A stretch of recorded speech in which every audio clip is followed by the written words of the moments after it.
जय हिंद दोस्तों। स्वागत करता हूँ आपका द नीट क्लास में। और मैं यहाँ आपकी डीएलएड थर्ड सेमेस्टर की क्लास लूँगा मैथमेटिक्स की। ठीक है दोस्तों। और मैं यहाँ पे जितने भी मैथमेटिक्स में चैप्टर हैं थर्ड सेमेस्टर में, मैं उन सारे टॉपिक की आपकी एक एक करके क्लास लूँगा। ठीक है दोस्तों।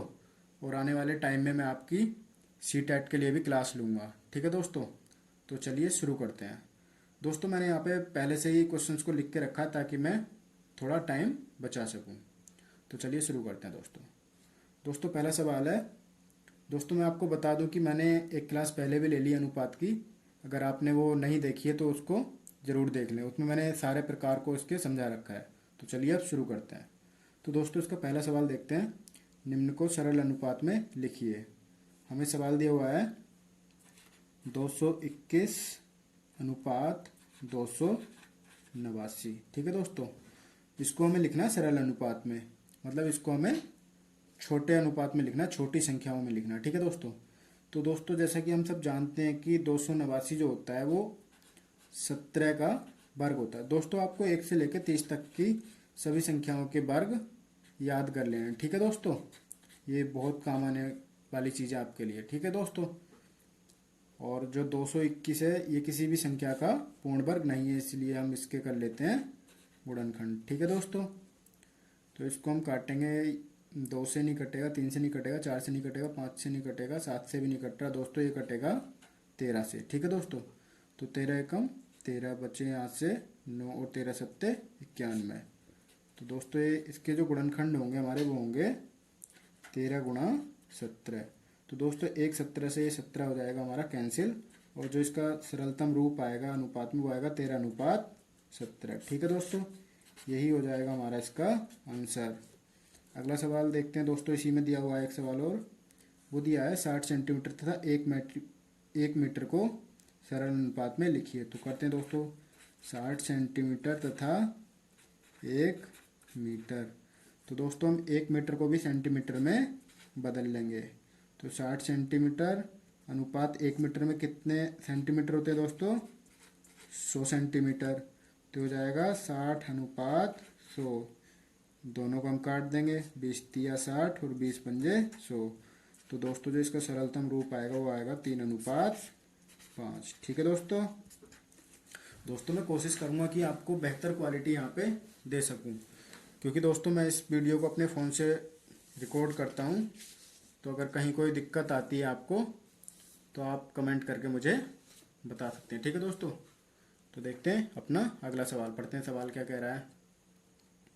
निम्न में से कौन सा अनुपात बड़ा है? ठीक है दोस्तों। हमें दो अनुपात दिए, 5:8 तथा 11:14। देखना है हमें कौन सा अनुपात बड़ा है। तो चलिए दोस्तों शुरू करते हैं।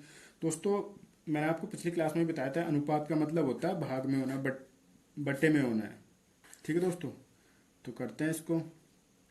5/8 और 11/14। ठीक है दोस्तों। दोस्तों अब लेते हैं इनका एलसीएम। एलसीएम हो जाएगा इनका 14 दूनी 28 दूनी 56। ठीक है दोस्तों। अगर आपको एलसीएम लेना नहीं आता तो एक साइड में इस तरह गुणनखंड विधि से हम एलसीएम निकाल लेते हैं। 2 चौके 8, 2 सत्ते 14, 2 दूनी 4 और 2 सत्ते 14। सॉरी 2 से ये नहीं कटेगा तो इसे ऐसे लिख देंगे 7 को, फिर 2 एकम 2 7 और ये कट जाएगा 7 से। ठीक है दोस्तों। 2 दूनी 4, 4 दूनी 8 और 8 सत्ते 56। ठीक है दोस्तों। करते हैं 8 सत्ते 56 और 7 पंजे 35। अनुपात 14 चौका 56 और 11 चौका 44। तो दोस्तों यहाँ पे 56 हमारा 56 को हम नहीं लेते हैं, क्योंकि ये 56 35 के बट्टे में भी आएगा और 44 के बट्टे में भी आएगा। जब हमारे दोनों संख्याओं के या दोनों भिन्नों के बेस समान हो तो हम ऊपर वाली संख्या देखते हैं कौन सी उनमें बड़ी है, वही हमारी बड़ी मानी जाती। तो दोस्तों हमारा यहाँ पे जो निकल के आया हुआ है 35:44। तो 44 हमें कौन से अनुपात से मिला? 11:14 से, इसीलिए 11:14 बड़ा होगा। 11:14 जो है हमारा बड़ा होगा 5:8 से। ठीक है दोस्तों। ये हो जाएगा हमारा आंसर। आशा करता हूँ आपको ये वीडियो ज़रूर पसंद आएगा। तो देखते हैं दोस्तों अपने अगले सवाल को। तो दोस्तों सवाल पढ़ लेते हैं। दो संख्याओं का अनुपात 8:5 है। यदि छोटी संख्या 12.5 है तो बड़ी संख्या ज्ञात कीजिए। तो चलिए दोस्तों, जैसा सवाल की लैंग्वेज हमसे कह रही वैसे हम करते हैं। दोस्तों में अनुपात दिया है 8:5 बराबर, और जो हमें छोटी संख्या दी है वो दी हुई है हमें 12.5, यानी कि छोटी संख्या हमारी 8 और 5 में कौन सी है? 5। तो इसके सामने आ जाएगी हमारी 12.5, और बड़ी संख्या हमें ज्ञात करनी है तो x मान लेते हैं। दोस्तों यहाँ पे करा देते हैं हम तिरछी गुणा। जब हम 5 की गुणा x के साथ कराएंगे तो आएगा हमारा 5x बराबर हो जाएगा 12.5 गुणा 8। ठीक है दोस्तों, अब यहाँ से हम x की वैल्यू निकाल लेंगे तो ये हो जाएगा 12.5 गुणा 8/5।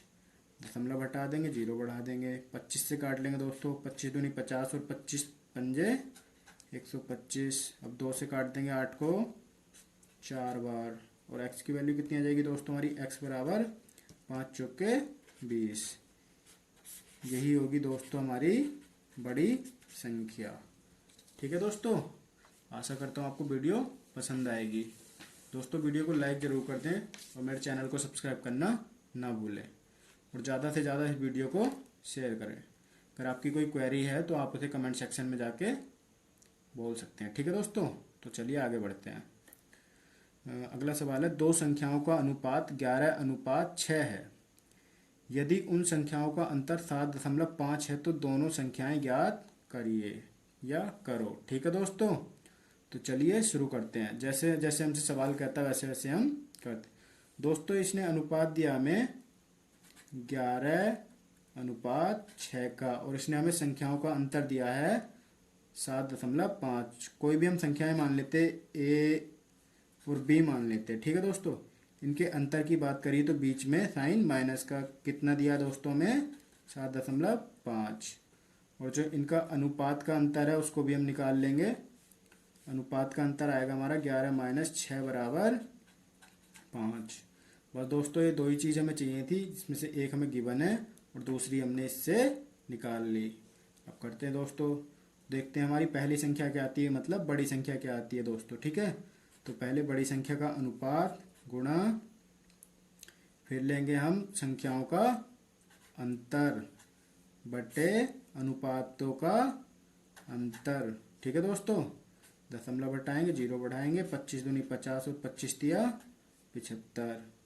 तो दोस्तों ये हमारे पास जो वैल्यू आ रही वो आ रही 11 तिया 33/2 बराबर, या इसको हम लिख सकते हैं 16 दूनी 32, तो ये हो जाएगी 16.5। तो दोस्तों ये हमारी पहली संख्या a कितनी आ गई? 16.5। अब निकाल लेते हैं हम b।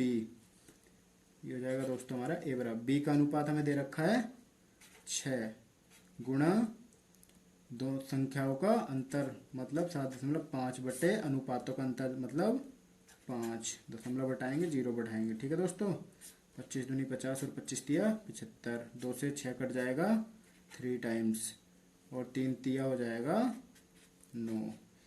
ये दोनों संख्याएं हमारे पास आ गई, और यही हो जाएगा हमारा आंसर। ठीक है दोस्तों, बढ़ते हैं अपने अगले सवाल की ओर। दोस्तों मैंने सारे सवाल पहले से लिख के रखे हुए हैं, क्योंकि मैं ये वीडियो फ़ोन से शूट कर रहा हूँ तो मुझे वीडियो का साइज़ छोटे से छोटा चाहिए। ठीक है दोस्तों, तो चलिए अगला सवाल शुरू करते हैं। सवाल कह रहा है, यदि 5 पुस्तकों का मूल्य 60 रुपये है तो 12 पुस्तकों का मूल्य कितना होगा। दोस्तों ऐसे सवाल हमारे टाइम एंड वर्क के कॉन्सेप्ट से भी हो जाते हैं, लेकिन हम यहाँ पे बीटीसी के लिए कर रहे हैं तो हमें इसे प्रॉपर वे में करना होगा, प्रॉपर तरीके से करना होगा, और हमें कुछ भी यहाँ पे शॉर्ट्स में नहीं करना हो। किसी भी थॉट ट्रिक का यूज ना करें बीटीसी में तो ज़्यादा अच्छा होता है।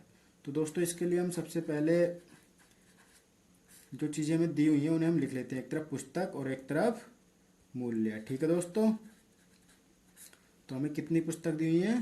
5 पुस्तक। मूल्य कितना दिया हुआ है पुस्तकों का? 60 रुपये। फिर हमसे कितनी पुस्तक दी हुई है? 12, और हमसे क्या पूछा है? 12 पुस्तकों का मूल्य। नहीं पता तो मान लेते हैं x। ठीक है दोस्तों, 5 पुस्तकों का मूल्य 60 रुपये, तो 12 पुस्तकों का मूल्य 60 रुपये से ज़्यादा ही होगा, मतलब इधर संख्या बढ़ रही है तो इधर रेट बढ़ रहा है, तो एरो दोनों नीचे की साइड लगा देते हैं। ठीक है दोस्तों, और जिधर से हम एरो लगाते हैं ऊपर से नीचे की ओर या नीचे से ऊपर की ओर, तो उसी तरफ से हम उसका अनुपात लिखना शुरू करते हैं, हम अपना इसका समानुपात बनाते हैं। ठीक है दोस्तों, मैंने आपको पिछले वीडियो में बताया भी था 5:12 समानुपात 60:x। दोस्तों मैंने आपको पिछले वीडियो में बताया था कि इन दोनों का गुणनफल जो बराबर होता है वो इन दोनों के गुणनफल के बराबर होता है, मतलब बाह्य पदों का गुणनफल बराबर आंतरिक पदों का गुणनफल। ठीक है दोस्तों, तो करते हैं 5 की गुणा जब x से कराएंगे तो क्या हो जाएगा 5x बराबर 12 की गुणा 60 से करा देते हैं 12 गुणा 60। तो दोस्तों यहाँ से हम जब x की वैल्यू निकालेंगे तो ये आएगी 12 गुणा 60, और जो गुणा में 5 था वो आ जाएगा इसके बट्टे में। ठीक है दोस्तों, जब 5 से 60 को काटेंगे तो ये कटेगा 12 बार, 12 पंजे 60। तो x बराबर 12 की गुणा जब 12 से कराएंगे तो आएगा 144। ठीक है दोस्तों, यही हो जाएगा हमारा आंसर, मतलब 12 पुस्तकों का मूल्य होगा 144 रुपये। ठीक है दोस्तों, तो चलिए बढ़ते हैं अपने अगले सवाल की ओर। ठीक है दोस्तों, वीडियो को लाइक करते रहें और चैनल को सब्सक्राइब कर लें और वीडियो को ज़्यादा से ज़्यादा शेयर करें। ठीक है दोस्तों, तो देखते हैं अपना अगला सवाल। दोस्तों वही काम हमें इसमें करना जो हमने पिछले वाले सवाल में किया था। पहले सवाल पढ़ लेते हैं। 8 आदमी एक काम को 24 दिनों में करते हैं, तो 16 आदमी उसी काम को कितने दिनों में करेंगे। मतलब एक तरफ आदमी और दूसरी तरफ दिन, कितने दिन लग रहे हैं। ठीक है दोस्तों, तो कितने आदमी 8 आदमी कितने दिनों में 24 दिनों में। ठीक है दोस्तों, तो 16 आदमी कितने दिनों में करेंगे x दिनों में। ठीक है दोस्तों, 8 से 16 दिन हो रहे हैं, 8 आदमी से 16 आदमी हो रहे हैं, तो दिन 24 लग रहे थे, अब कितने दिन लगेंगे दोस्तों, अब हमें दिन कम लगेंगे। ठीक है दोस्तों, तो एरो दोनों नीचे की ओर, तो करते हैं 8:16 समानुपात 24:x। ठीक है दोस्तों, बाहर वाले पदों की गुणा बाहर वालों के साथ, अंदर वालों की गुणा अंदर वालों के साथ। तो 8 की गुणा x के साथ कराएंगे तो आ जाएगा हमारा 8x बराबर 24 गुणा 16। ठीक है दोस्तों, जब x की वैल्यू यहाँ से निकालेंगे तो आएगी 24 गुणा 16, और ये 8 आ जाएगा नीचे बट्टे में 8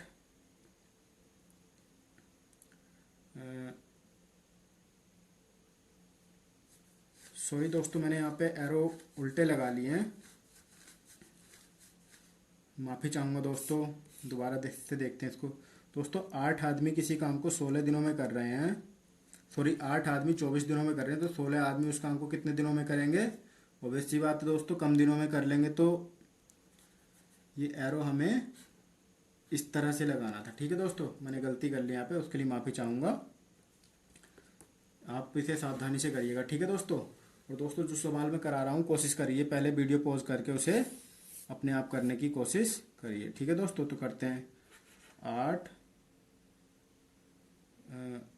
अनुपात 16 अनुपात x समानुपात आता है दोस्तों यहाँ पे आ जाएगा 24। तो ठीक है दोस्तों, तो यहाँ पे हमारी 16 की गुणा x के साथ कराएंगे तो कितना आ जाएगा 16x बराबर 24 गुणा 8। ठीक है दोस्तों, तो x बराबर हो जाएगा 24 गुणा 8 बटे 16।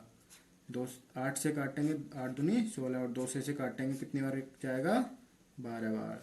तो दोस्तों x की वैल्यू आ जाएगी हमारी 12। ठीक है दोस्तों, ये आ जाएगा हमारा आंसर। 16 आदमी उस काम को 12 दिन में ख़त्म कर लेंगे। ठीक है दोस्तों, बड़ी ही सावधानी के साथ करें, कैलकुलेशन अगर थोड़ी सी भी गलत हुई तो हमारा पूरा सवाल गलत हो सकता है। तो चलिए दोस्तों बढ़ते हैं अपने अगले सवाल की ओर। सवाल पढ़ते हैं दोस्तों। कह रहा है यदि 80 मीटर कपड़े का मूल्य 640 रुपये है तो 17 मीटर कपड़े का मूल्य कितना होगा। तो करते हैं दोस्तों वही काम, कपड़ा और एक तरफ मूल्य। ठीक है दोस्तों, कितना कपड़ा 80 मीटर कपड़ा कितने रुपए का 640 ₹40 का। तो 17 मीटर कपड़ा कितने रुपए का होगा दोस्तों? X रुपए का मान लेते हैं दोस्तों। जब 80 मीटर कपड़ा हमारा 640 का, तो 17 मीटर कपड़ा हमारा जरूर कम रुपए का होगा। तो दोनों एरो नीचे की ओर। ठीक है दोस्तों, एरो बड़े ही ध्यान से लगाने दोस्तों, इन एरो पे हमारा पूरा सवाल बेस्ड होता है। तो करते हैं 80:17 और समानुपात 640:x। दोस्तों कराते हैं अंदर वालों की गुणा अंदर वालों के साथ और बाहर वालों की गुणा बाहर वालों के साथ। जब 80 गुणा x के साथ कराएंगे तो कितना आएगा? 80x बराबर 17 गुणा 640। x की वैल्यू निकालते हैं दोस्तों, तो कितनी आएगी? 17 गुणा 640 बटे 80। 0 से 0 काट देंगे और 8 अट्ठे 64। ठीक है दोस्तों, तो x की जो वैल्यू आएगी हमारे पास आएगी, वो आएगी 17 अट्ठे 136। ठीक है दोस्तों, तो 17 मीटर कपड़े की जो कीमत होगी वो होगी 136 रुपये। यही हो जाएगा हमारा आंसर। आशा करता हूँ दोस्तों आपको वीडियो ज़रूर पसंद आएगी। तो दोस्तों हम अब देखते हैं अपना अगला सवाल। तो चलिए शुरू करते हैं। पहले सवाल पढ़ लेते हैं।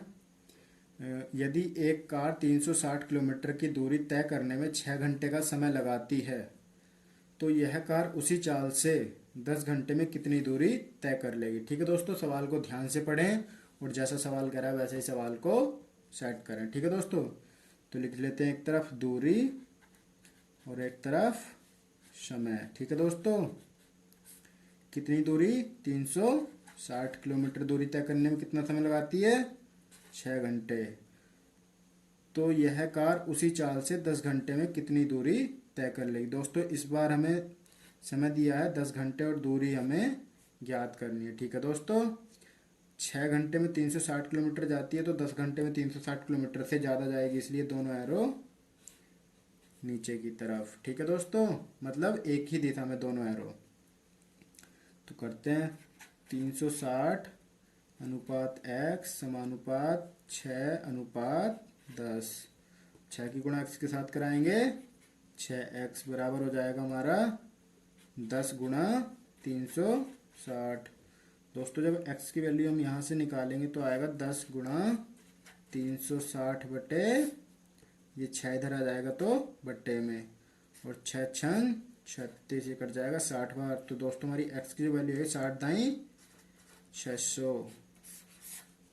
तो दोस्तों हमारा 10 घंटे में कितनी जाएगी हमारी कार? 600 किलोमीटर। यही हो जाएगा हमारा आंसर। तो चलिए दोस्तों बढ़ते हैं हम अपने अगले सवाल की ओर। तो दोस्तों पढ़ लेते हैं सवाल को। ठीक है, कह रहा 50 आदमी एक काम को 40 दिनों में कर सकते हैं। ठीक है दोस्तों, बताइए 30 आदमी कब हटा दिए जाएं कि शेष काम 75 दिनों में समाप्त हो जाए। दोस्तों बहुत अच्छा सवाल है, इम्पोर्टेंट सवाल है, 2 नंबर में आ सकता है। ठीक है दोस्तों, सवाल को बहुत ध्यान से पढ़ें और बहुत ही ध्यान से इसको हमें सेट करना है। तो लिख लेते हैं, एक तरफ आदमी और दूसरी तरफ दिन। तो क्या 50 आदमी कितने दिनों में कर रहे हैं दोस्तों? 40 दिनों में। ये कह रहा है कि बताइए 30 आदमी कब हटा दिए जाएं। दोस्तों 30 आदमी जब हटाएंगे तो वो 50 में से तो हटाएंगे, तो 50 माइनस 30, हमारे पास कितने आदमी बचेंगे फिर?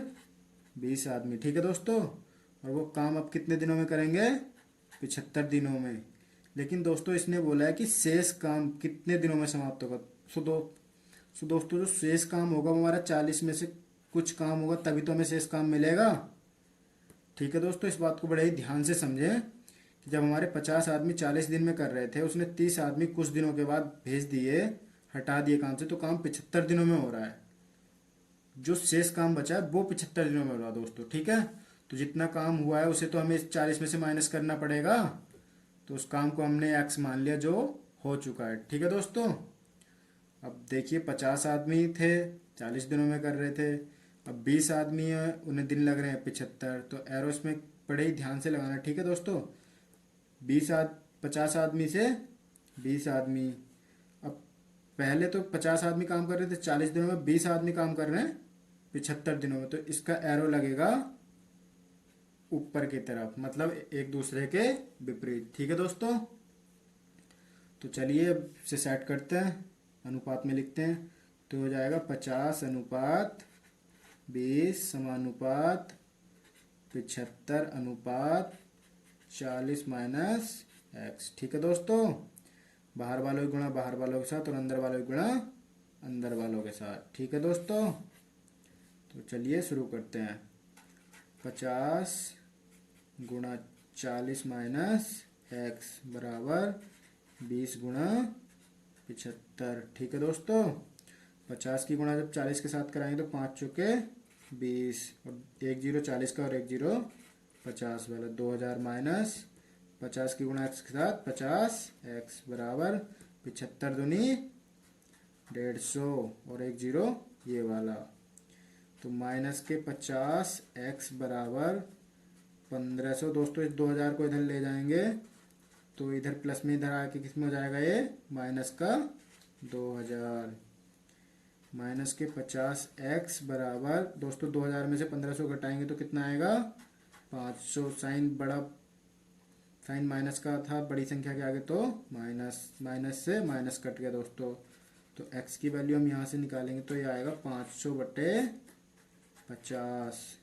एक जीरो से एक जीरो और 5 × 50, तो x की वैल्यू आ गई दोस्तों हमारी 10 दिन। मतलब 10 दिन बाद हमें वो 30 आदमी हटा देने चाहिए अगर हमें शेष काम को 75 दिनों में समाप्त करवाना है तो। ठीक है दोस्तों, मैथ में प्रैक्टिस बहुत ज़रूरी है, तो आप इसकी प्रैक्टिस करते रहें जहाँ से भी आपको क्वेश्चन मिले। ठीक है दोस्तों ये सवाल भी बहुत इम्पोर्टेंट है, तो ज़रा थोड़ा ध्यान से और बहुत केयरफुली ने हमें करना है। और दोस्तों कोशिश करिए कि आप रटें ना चीज़ों को। ठीक है दोस्तों, आप समझने की कोशिश करें, मैथ समझने की चीज़ होता है। ठीक है दोस्तों, कोई बड़ी बात नहीं होती मैथ सीखने में, बस हमें उसे सीखना है, समझना है, रटना नहीं है। ठीक है दोस्तों, तो चलिए शुरू करते हैं। सवाल पढ़ लेते हैं। किसी सेना के पास 450 सैनिकों के लिए 16 सप्ताह का भोजन था। 6 सप्ताह बाद 50 सैनिक और आ गए, तो अब वह भोजन कितने सप्ताह चलेगा। ठीक है दोस्तों, तो हमारे पास एक तरफ लिख लेते हैं सैनिक और एक तरफ लिख लेते हैं भोजन कितने दिन चलेगा। ठीक है दोस्तों, ये कितने सप्ताह चलेगा। तो कितने सैनिक थे दोस्तों हमारे पास 450, तो हमारे पास भोजन कितना चल रहा था 16 सप्ताह। दोस्तों यहाँ पे दिन की जगह सप्ताह लिख लीजिए। ठीक है दोस्तों, अब ये कह रहा है कि 6 सप्ताह बाद 50 सैनिक और आ गए। 50 सैनिक और आ गए तो मतलब 450 तो पहले से थी और 50 सैनिक और आ गए, तो अब कितने हुए दोस्तों 500। तो वो कह रहा है 6 सप्ताह बाद, 6 सप्ताह बाद अब वह भोजन कितने, 6 सप्ताह बाद 50 सैनिक और आ गए तो अब वह भोजन कितने दिन चलेगा, मतलब x दिन चलेगा। लेकिन दोस्तों यहाँ पे समझने वाली बात है कि वो कह रहा है कि 16 सप्ताह का भोजन था, 6 सप्ताह बाद 50 सैनिक और आ गए, मतलब कि ये 6 सप्ताह भी तो इसमें से माइनस होंगे ना, क्योंकि ये कह रहा है कि अब वह भोजन कितने दिन चलेगा जब हमारे 50 सैनिक और आ गए, और हमारा 6 सप्ताह का भोजन उन्होंने पहले से ही खत्म कर दिया था। तो यहाँ पे कितने सप्ताह रहेगा दोस्तों 10। लगाते हैं दोस्तों इस पे हमें एरो। पहले 450 सैनिक थे, अब 500 सैनिक हो गए दोस्तों। पहले हमारा भोजन चल रहा था 16 सप्ताह और अब हमें ज्ञात करना है तो इसका।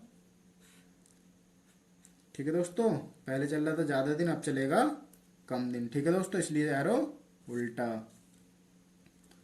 तो करते हैं दोस्तों 450 अनुपात 500 समानुपात x। दोस्तों जिधर एरो की पूंछ होती है उधर से हम लिखना शुरू करते हैं, तो आ जाएगा अब 10। 500 की गुणा x के साथ कराएंगे, आएगा हमारा 500। x बराबर 450 गुणा 10। x की वैल्यू निकालते हैं दोस्तों यहाँ से 450 गुणा 10 बटे 500। एक जीरो से एक जीरो काट दिया, इस जीरो से एक जीरो काट दिया और 5 9 45, तो हमारे पास x की जो वैल्यू आई, हमारे पास x की वैल्यू आई 9। यानी कि दोस्तों अब जो भोजन था वो चलेगा 9 सप्ताह। ठीक है दोस्तों, यही हो जाएगा हमारा आंसर। तो चलिए दोस्तों अपने अगले सवाल की ओर बढ़ते हैं। पढ़ते हैं दोस्तों सवाल। यदि एक मोटरसाइकिल 3 लीटर पेट्रोल में 165 किलोमीटर जाती है तो 385 किलोमीटर जाने के लिए कितने पेट्रोल की आवश्यकता होगी। तो चलिए दोस्तों लिख लेते हैं दूरी और इधर पेट्रोल। ठीक है दोस्तों, तो 3 लीटर पेट्रोल में कितनी जाती है 165 किलोमीटर। अब ये कह रहा है कि 385 किलोमीटर, 385 किलोमीटर जाने में कितने पेट्रोल की आवश्यकता होगी। तो x मान लेते हैं दोस्तों। 165 किलोमीटर जाने में 3 लीटर पेट्रोल लगता है, तो 385 किलोमीटर जाने में पेट्रोल ज़्यादा ही, हमें 3 लीटर से ज़्यादा ही लगेगा, इसलिए दोनों तरफ एरो सीधे। ठीक है दोस्तों, तो चलिए अब लगाते हैं इसकी इक्वेशन। 165 अनुपात 385 समानुपात 3 अनुपात x। दोस्तों जब 165 की गुणा x के साथ कराएंगे तो कितना आएगा 165 x, और ये हो जाएगा बराबर में हमारा 3 गुणा 385। तो दोस्तों जब हम x की वैल्यू निकालेंगे तो आएगा 3 गुणा 385 गुणा 165। तो दोस्तों इसे काटते हैं, 3 से काट लेते हैं। 3 पंजे 15 और 3 पंजे 15। 5 से काट लेते हैं दोस्तों। 5 एकम 5, 5 एकम 5, और ये हो जाएगा 5 सत्ते 35, 3 और 5 सत्ते 35, और 11 सत्ते 77। मतलब x की वैल्यू आ गई हमारी 7। यानी कि हमें 385 किलोमीटर जाने के लिए 7 लीटर पेट्रोल की आवश्यकता पड़ेगी। ठीक है दोस्तों, ये हो गया हमारा आंसर। तो चलिए हम बढ़ते हैं अपने अगले सवाल की ओर। तो दोस्तों इस सवाल को पढ़ लेते हैं। दोस्तों ये सवाल हमें हमारे एक्सटर्नल में इस बार आ सकता है, बहुत इम्पोर्टेंट सवाल है। एक सवाल ऐसा आता ही आता है दोस्तों। ठीक है, 2 नंबर का सवाल है, तो इसे ध्यान से हम करते हैं और पढ़ते हैं दोस्तों सवाल को। एक थैली में 1 रुपये 25 पैसे व 5 पैसे के सिक्के क्रमशः 1 अनुपात 2 अनुपात 3 के अनुपात में हैं। यदि कुल राशि 24 रुपये 75 पैसे हो तो प्रत्येक प्रकार के सिक्कों की संख्या बताइए। दोस्तों हमें कुछ सिक्के दिए हैं जो 1 रुपये के हैं, 25 पैसे के और 5 पैसे के हैं। उनका अनुपात हमें क्रम से दिया है 1 अनुपात 2 अनुपात 3, और उस थैली में जो टोटल हमारे पास धन है वो हमारे पास 24 रुपये 75 पैसे हैं, तीनों प्रकार के सिक्कों को मिलाकर। तो हमसे पूछा है प्रत्येक प्रकार के जो सिक्के हैं उनकी अलग अलग संख्या बताइए। तो चलिए दोस्तों शुरू करते हैं।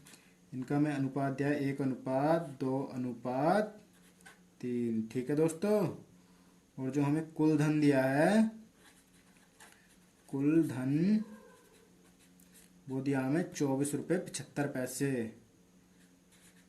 24 रुपये 75 पैसे। ठीक है दोस्तों, तो दोस्तों हमें रुपए को भी पैसे बना लेना है या पैसों को भी रुपए में बना लेना।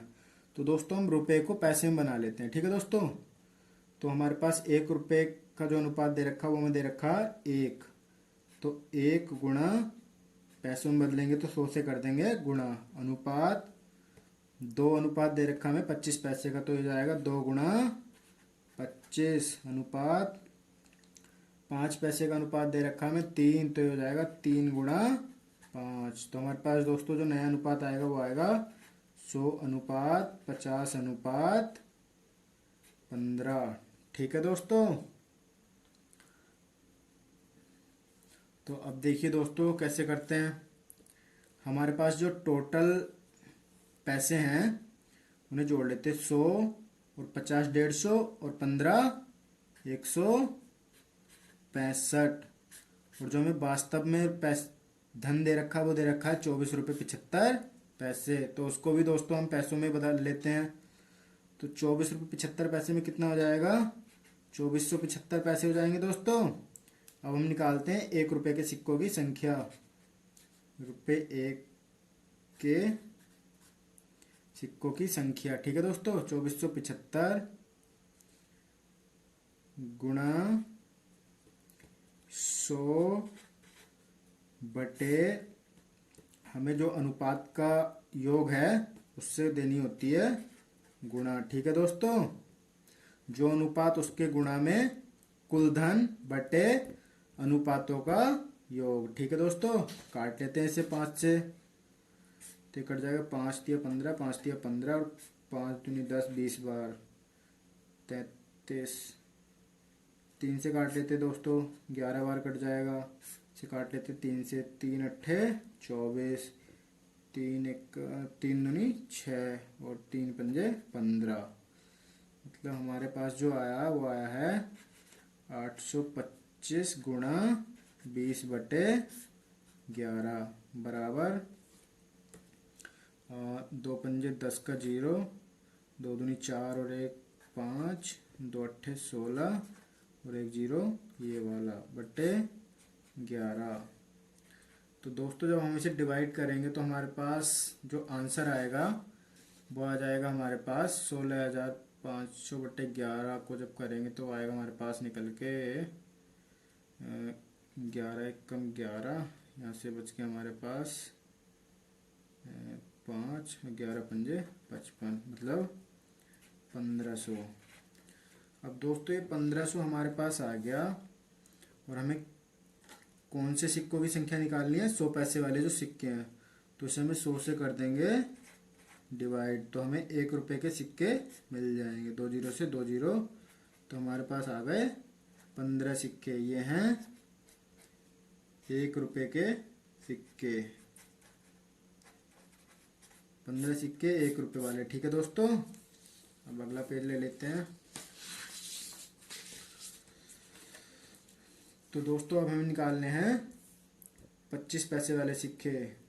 तो यहाँ पे हमें किस तरह से निकालते थे, जो अनुपात है वो लिख लिया, गुणा टोटल धन मतलब 2475 पैसे और बटे तीनों अनुपातों का योग मतलब 165, ठीक है दोस्तों। काट लेते हैं इसे, 5 से काटेंगे 33 बार, 5 से काटेंगे 10 बार, 3 से काटेंगे 11 बार, वैसे 3 से काटेंगे तो कितनी बार कट रहा था, 825 बार, ठीक है दोस्तों। तो हमारे पास जो आया ये आया 8250 बटे 11। दोस्तों जब हम इसे सोल्व करेंगे तो ये हमारे पास आएगा 11 सत्ते 77 बचा 5 और 11 पंजे 55, 750, ठीक है दोस्तों। अब हमें 750 जो हम अब निकाल रहे हैं वो निकाल रहे हैं हम 25 पैसे वाले सिक्के। 25 पैसे कितने सिक्के होंगे देखते हैं, 750 से डिवाइड कर देंगे हम 25 से, ठीक है दोस्तों। 5 पंजे 25 और 5 कम 5 बच्चा 2, 5 पंजे 25 और 0, 5 से काट देंगे 5 तिया 15, मतलब 30 सिक्के। हमारे पास जो 30 सिक्के होंगे वो होंगे 25 पैसे के, ठीक है दोस्तों। अब निकालते हैं 5 पैसे वाले सिक्के। तो 5 पैसे वाले सिक्के का अनुपात कितना हमारे पास, 15 गुणा टोटल पैसा कितना हमारे पास 2475 बटे अनुपातों का योग कितना हमारे पास 165। काटते हैं दोस्तों, 5 से काटते हैं 33 बार, 5 से काटते हैं 3 बार, 3 से काटते हैं 11 बार, तो ये आएगा 2475 बटे 11, मतलब 11 एकम 11 और सॉरी 11 दूनी 22 बचा 2, फिर 11 दूनी 22 बचा 5 और 11 पंजे 55, ये आ गया हमारे पास 225। और ये हम निकाल रहे हैं 5 5 पैसे वाले सिक्के तो 225/5, 5 से काट देंगे, 5 चौके 20 और 5 पंजे 25, तो आ जाएंगे हमारे पास 45 सिक्के। ठीक है दोस्तों, ये आ गए हमारे पास 5 पैसे वाले। तो दोस्तों हमारे पास जो 1 रुपए के सिक्के हैं वो आ गए हमारे पास, रुपए 1 वाले सिक्के और 15, और 25 पैसे वाले 30, और 5 पैसे वाले 45 सिक्के। दोस्तों यही हो जाएगा हमारा आंसर। ठीक है दोस्तों, आशा करता हूँ आपको समझ आ गया होगा। चलिए दोस्तों, आज के लिए बस इतना ही। अगली वीडियो में मिलूँगा एक नए चैप्टर के साथ। तो दोस्तों चैनल को सब्सक्राइब करें, चैनल को लाइक करें और शेयर करना ना भूलें। ठीक है दोस्तों, अपने सभी दोस्तों के साथ इस वीडियो को शेयर करें, चैनल को सब्सक्राइब करें। ठीक है दोस्तों, जय हिंद दोस्तों।